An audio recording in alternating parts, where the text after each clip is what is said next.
With President Trump's new tariffs on Canada's economy, it is reckless to remain so helplessly dependent on just one export market, the United States.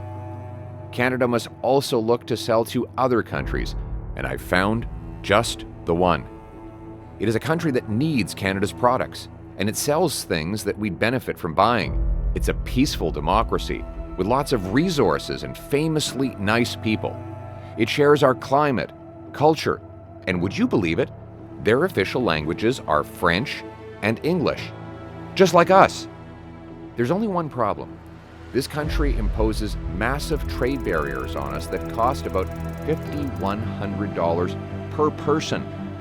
So which country is it that we should be pursuing as our new top trading partner? Switzerland? France? No. Our new top trading partner will be Canada. But don't we already have free trade with ourselves? Nope. It's actually easier for our businesses to sell to other countries than to other Canadian provinces.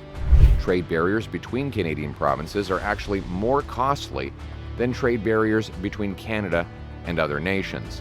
The result is that we now trade more with the rest of the world than we trade with ourselves. In 2023, international trade was worth 66% of our GDP, while interprovincial trade was only worth 36%.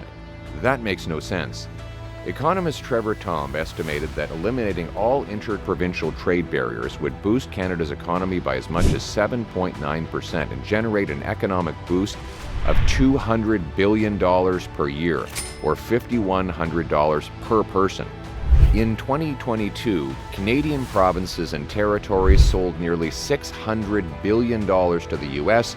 and only $241 billion to each other. Trade barriers are standing in the way of Canadians doing business with Canadians. So what are these barriers? Well, some provinces have rules that discriminate against or block Canadian products from other provinces to favor politically connected corporations and power-hungry bureaucrats who profit from blocking customers from shopping around. For example, in 2012, Gerard Como was fined for buying alcohol in Quebec to bring it back to New Brunswick. He challenged it up to the Supreme Court, but the court wrongly denied his constitutional right to transport goods across provincial borders. A New Brunswick man that just wanted cheaper beer. He took his fight to the Supreme Court of Canada, but today was denied in a landmark ruling. You can do business more easily with Belgium than you can with another province in this country. What is the next step? Is this a political decision that needs to get tackled? What needs to happen? Well, it seems to me that it is a political decision.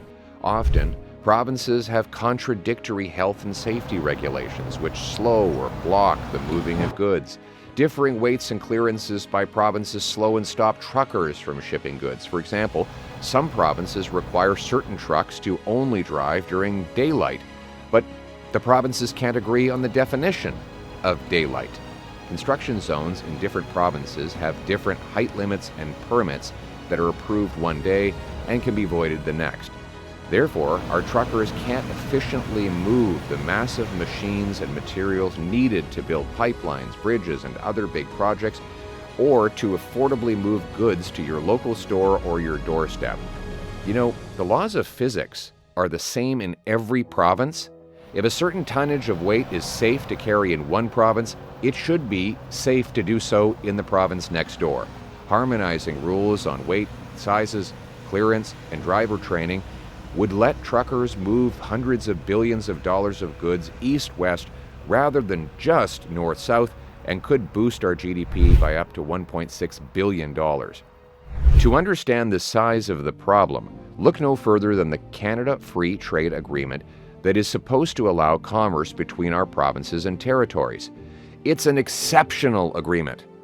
Exceptional because of all of the exceptions, or carve-outs that allow provinces to block products from the rest of Canada. As the Globe and Mail put it, it is noted more for the number of exceptions it allows than for the number of barriers it actually eliminates.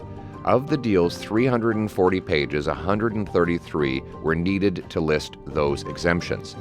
The Montreal Economic Institute in 2023 counted a total of 245 exemptions across all provinces and territories.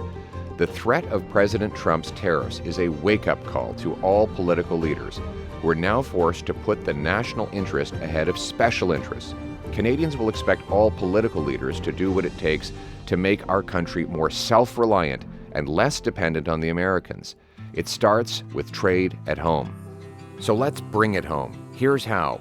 1. Within 30 days of becoming Prime Minister, I will bring together the premiers to agree on removing as many exemptions as possible. 2. The first and easiest goal will be to agree on one standard set of trucking rules to get billions of dollars of goods moving safely east-west instead of only going north-south. 3. Agree to create a Blue Seal professional licensing standard recognized in each province so doctors, nurses, and engineers can work in all provinces and territories, and those Canadians trained abroad can quickly get certified and working in Canada up to our standard. And 4, to get the deal done, I'll offer the provinces a free trade bonus. Every time a provincial government removes a barrier, my government will calculate the resulting boost in GDP and give the increased federal tax revenue to the province for schools, hospitals, or whatever else the premiers choose. Scotiabank estimates that removing all trade barriers would generate $15 billion a year in extra federal government tax revenue. That's a lot of money that the federal government could pass on to provinces that open up their markets voluntarily to other Canadian companies. Because this bonus would only be paid out of boosted government revenues from free trade, it would not add to the deficit or to your tax bill. Free trade in Canada will not be enough to displace the massive U.S. market, which is the biggest economy in the history of the world. But we must start bringing home more business, take care of ourselves, and escape our helpless dependency on forces out of our country and out of our control. That means approving more pipelines, rail lines, transmission lines, and speeding up ports to sell more at home and abroad. We must take back control of our lives and country. Canada first, Canada last, Canada always. Let's bring it home.